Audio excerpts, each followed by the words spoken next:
I did not get to say over the weekend when we were talking, because whenever you and I start talking, like I lose track of time. It's a day that ends in Y. Nothing else matters.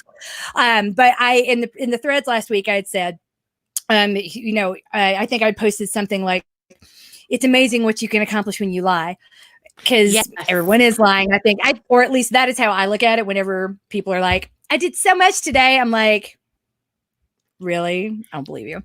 It's very but that's just me being suspicious. cynical. So I asked everyone, what's the most recent lie you've told? And the thread was glorious. And I was like, I'll tell everyone on Sunday. And then I forgot to. So the most recent lie I told, I thought no one can appreciate the story better than Dalia. The lie that I told is I went out for a run, and my son is really into Pokemon right now, Pokemon Go specifically. So whenever I go, it's been this really cool bonding thing for us. He's on the spectrum and he doesn't get excited about very many things. So when he does, I'm like, I dive in head first, or as far as I can, to things that I don't particularly get interested in. So Beyblade's like, you can only go so deep. Pokemon Go though, that's the stuff. That's good. So I'm on my Pokemon Go run, and I didn't realize it was like some special magic day, because I don't read the notifications that come through the app. It was some special magic day, and it was like double points. And so there were Pokemon all over the place and people all over the place. And I chased one into like behind the Sam's Club near my house. And I'm standing there, like trying to catch it. And I'm like, damn it, and it fled. And I'm like, where'd it go? Damn it. Where are you? Where are you? And so I'm standing there, like, just like trying to catch this freaking Pokemon. And I was probably there, honestly, for about 20 minutes.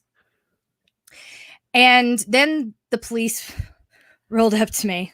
Oh, wow. Yeah. Evidently, like, race kind of doesn't matter when you're standing behind a building going for 20 minutes. Where are you? Where are you? What the hell? I've been here forever. Yeah. So, and then the police started asking me questions. They're like, what are you doing, ma'am? You waiting for somebody? I'm like, no, I'm playing Pokemon Go.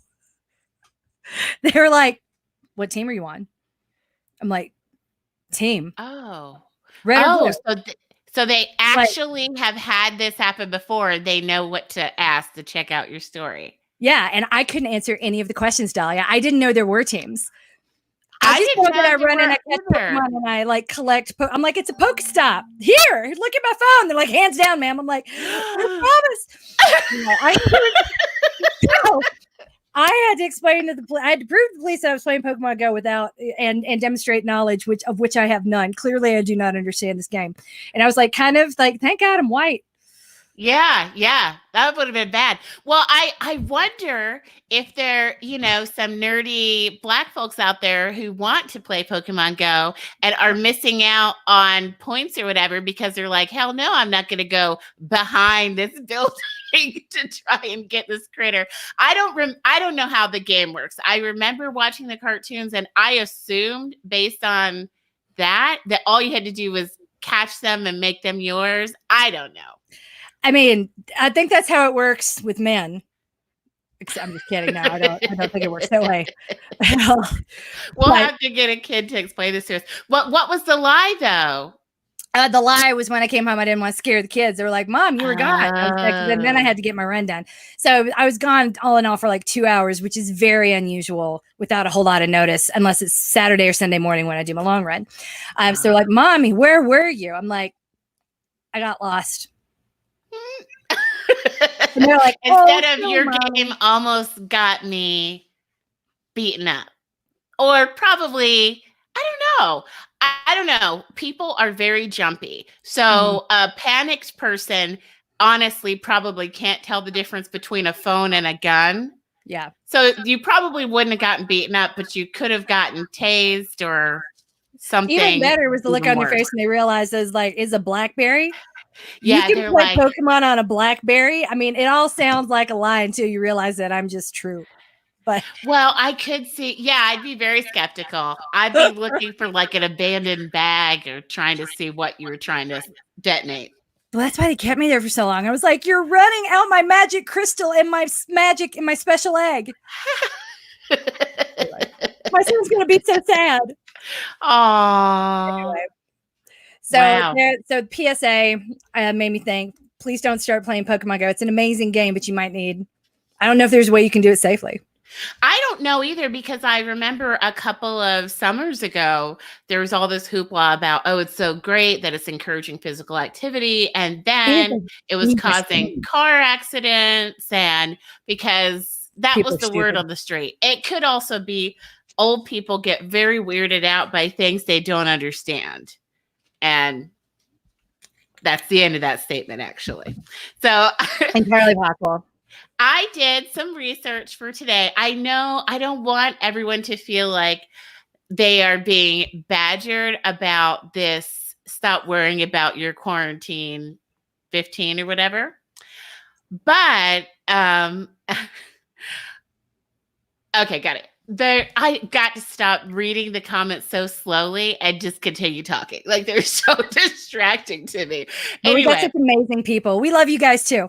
yes, it was because of our conversation on the last podcast that I decided to do more. Hey, Levy. I decided to do more research about actionable things we could actually tell people about getting out of their funk or their rumination about possibly padding, during quarantine. I do want to say it's very normal to experience distress over your body changing, even though your body is always changing and it's supposed to. It's also normal to feel anxiety over it changing. You get used to it being a certain way, and we're usually not very flexible. Humans don't like change. And then on top of that, there's all this stigma about weight gain. So it's natural to have that response.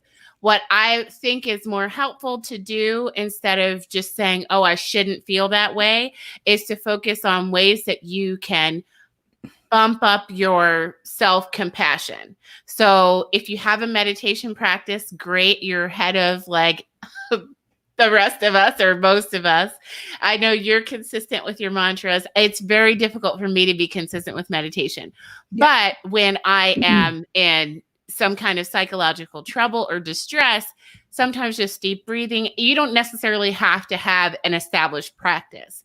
Mm-hmm. You can benefit in the moment. So just looking at the problem in the face. So just saying, I'm feeling anxiety right now related to weight gain, or I'm feeling anxiety right now related to food and not being able to eat what I'm used to or what I want. And I think something you just said, sorry to interrupt, but I think what you just said is so resonant and so valid, because it's the thing that we feel like we can control at a time when everything is out of our control.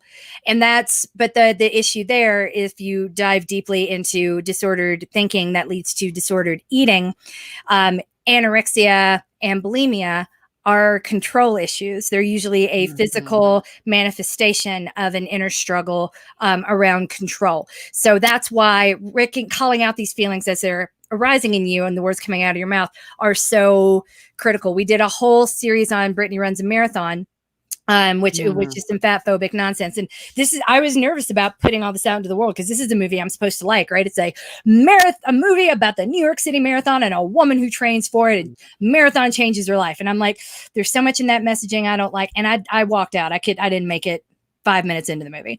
My husband lasted longer than I did, and he had more to say about it than I did, especially the inherent fat phobia. But when we put that out into the world, calling out all the fat phobic messages, I got the response I got from people.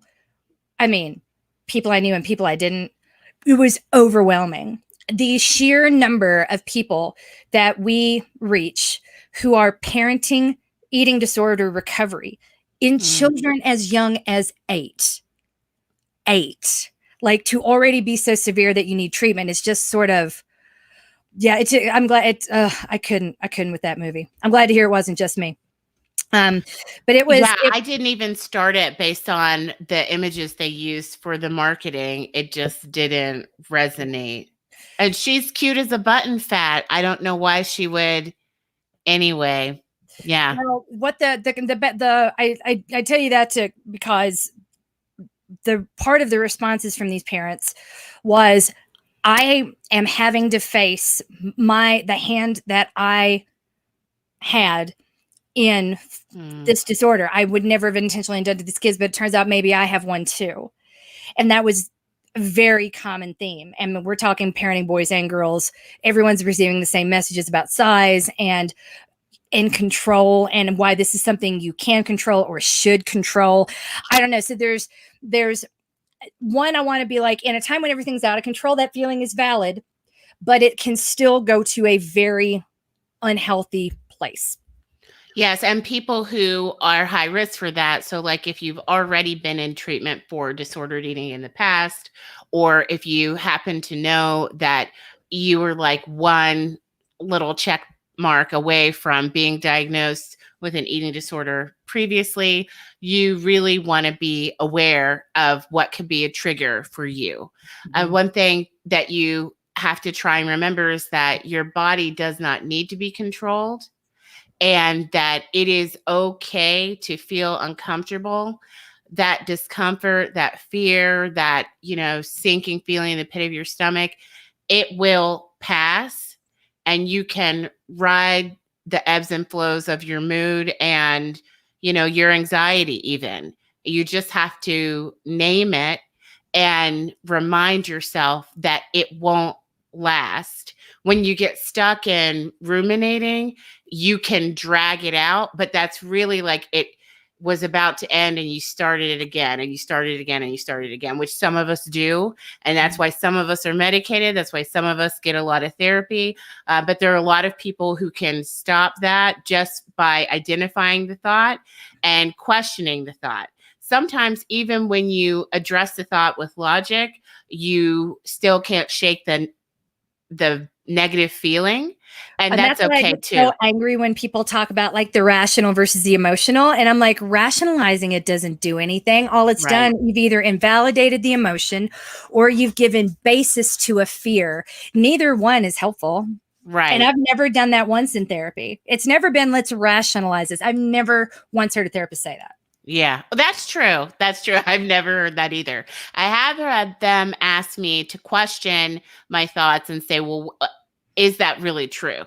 Yeah. And to get you to think about, well, that fear popped up. When I really think it through, do I even believe it? So you can have a fearful thought and have a reaction and think about it a little bit longer and realize, oh, I actually don't believe that could happen. I'm going to be fine. Yeah. So right now, I mean, we are kind of in life and death type circumstances. It's not completely bananas to think that you might not live as long as you think. So that is the ultimate source of anxiety for people is our own mortality. So it's only natural that some of us are going to be spinning out right now. If I'm going out tomorrow, I'm eating every cupcake between here and then. Just trying to live your life, right? But then the thing is, you have to balance the two things. Like you have to think, well, what do I want to do right now if my days really are limited? Just in general, not just for now, like for always. What's really important to me? If this is my last week on the planet, how do I want to show up? As long as that doesn't put too much pressure on you in a joyful way. That's my caveat.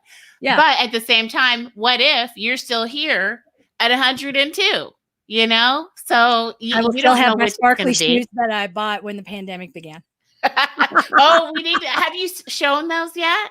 Yes, I have. I've shown them. I'm not wearing them at the moment because I just took a shower and I'm a little sweaty, but those shoes bring me so much joy. I'm not saying like shoes make everything better, but in a moment where I was kind of like, why not? If I'm going out tomorrow, I'm going out in those shoes. And I stand by it. If I'm here till I'm 102, they didn't put me in debt. It's not like I'm buying shoes every day. It's not a coping mechanism. It was just a permission to sort of do something. And mentally, I come back to it. I bring the shoes out, I put them on. God, they're gorgeous. They sparkle in the sun. They bring me so much joy. So I tell you that to tell you this. There's no food that makes me as happy as these shoes do. But the food comes close. Those cupcakes are great.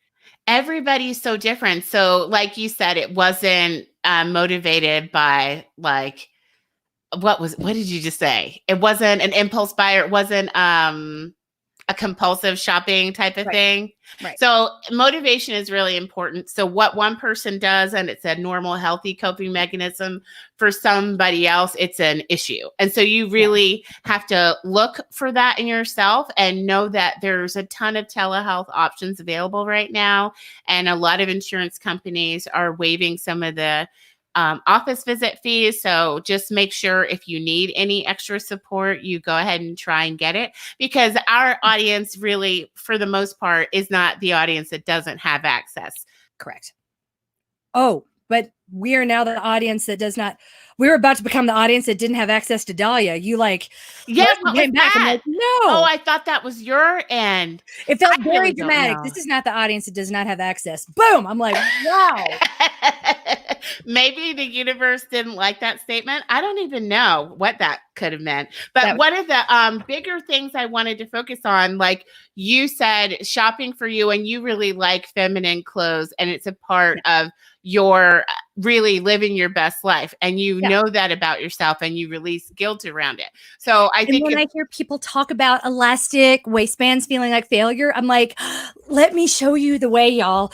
If like anything with a button and a zip, there are pants that fit like yoga pants, but they are good for the office. I wore them at She Podcast. It's my favorite pair of pants. They don't. Oh, did you list them on the? You need to list them. Yes, they were part of I did a series over New Year's called My Favorite Things that really made me the happiest in 2020. And some of it was skincare, which again sounds really vapid, but it feels really good. I've spoken ad nauseum about the importance of what skincare has become to me, like day face and night face, and the symbolism of it. But now with these pants, I am never going back. If ever something happens and I have to go back to an office, I am still never going back to pants with a fixed waistline, because I don't have to. And not everything with elastic is sweatpants. So, but does it have pockets? Because that's my yes. Does it really? Okay. Yes. Can you post just the link, or did you put the links in the Christmas one? I will put so many links up. Yes, there are all kinds of pants and all kinds of brands. Beta brand is one of the cheaper ones. I saw that one, but I didn't see pockets. Did it have pockets? Mine have pockets. And in the photos, to me, they still look like yoga pants. I'm like, you're saying they're a day trouser that doesn't look like yoga pants. And as long as I need to know the ones that in real life do not look like yoga pants. The really good ones almost are not cut like maternity pants, but the defining aspect of maternity pants is that it's got a waistline that's a little too low, and most of them have a thing that goes up over your bump. Yeah. So, and those are horrible. They never work, or at least they never did for me. They would just rip right off. So imagine that not as a waist tamer, but if that is the pressure that holds your pant up. Okay. So then it doesn't cling to your booty and to your hips. It clings to your waist with an extra high band, and it just flows. So they don't look like yoga pants. They look like almost more formal type dress pants, and they make them out of all kinds of materials now with pockets. So, oh yes, please share, because you can have pockets because you've got that tightness around the waist, but it's high so your belly doesn't roll over it, and the pockets can bear weight without pulling your pants down. Oh, sweet. See, one of my biggest revelations as an adult, as far as like, where do I really want to get my clothes from, has for the most part been, it sounds so, I don't know, this is so much like a Duluth Trading Company and LL Bean.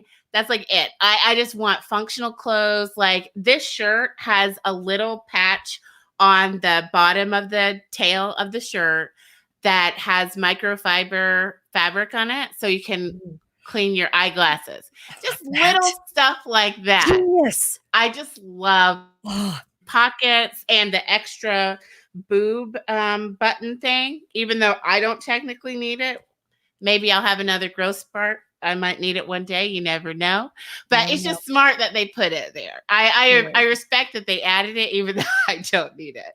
But yeah, knowing what things give you joy and what your vital needs are. So if you're not hungry, no amount of food is going to make you feel satiated. There are a lot of us right now who have vital needs that aren't being filled, but it's hard to know what you're missing when you don't know what things give you joy and are really meaningful for you. I think the That's why I reason turn why to shoes instead of food, right? Because every time I'm right. sad, I put those shoes on and I'm distracted. And I acknowledge that's as a distraction. That the thing, and again, I'll close on this. This is why clothes, because I can come back to them again and again. I remember what I feel when I wore them last. There was a night when I put on a dress I wore for a really special event a long time ago, and it made me so happy. And I remembered it when I saw the dress, so I put the dress on. Again, silly, but I can consume clothing more than once and still get the same utility I got the first time. That doesn't happen with cupcakes. So there's a time and place for both. And that's where, to your point about if it doesn't make you feel better, if it doesn't alleviate the anxiety, if it's going to make you feel worse, in fact, maybe we can find that feeling with the dress or shoes. Right. And it could be that you need connection and you're isolated from your friends and the people that make you feel heard. If that's one of the things you need to feel complete and happy in the course of a day or a week, and once you identify that, then you can go get what you need. If you need more music in your life and you usually listen to music a lot when you're commuting, and right now you're not commuting, maybe that's what you're missing. Maybe you're missing physical touch. And because there's children everywhere and pets everywhere, you and your partner aren't hooking up like you usually do. Well, maybe you need to put that on the calendar. Maybe you're getting too much physical touch and you're a person who needs alone time. You might have to identify that and explain that to your partner. So there is a lot going on right now that makes it hard for people to get what they need. And there are people who love to be of service. And I like to be of service. I like to help people who are ready to help themselves. Yes, I same. like to curate resources for people and save people's time. But I don't really like having to coddle or baby. But I have friends, actually, maybe the majority of my friends are helper types. And if they can't volunteer and if they can't go, sit with somebody in hospice, I mean, this is how extreme they are.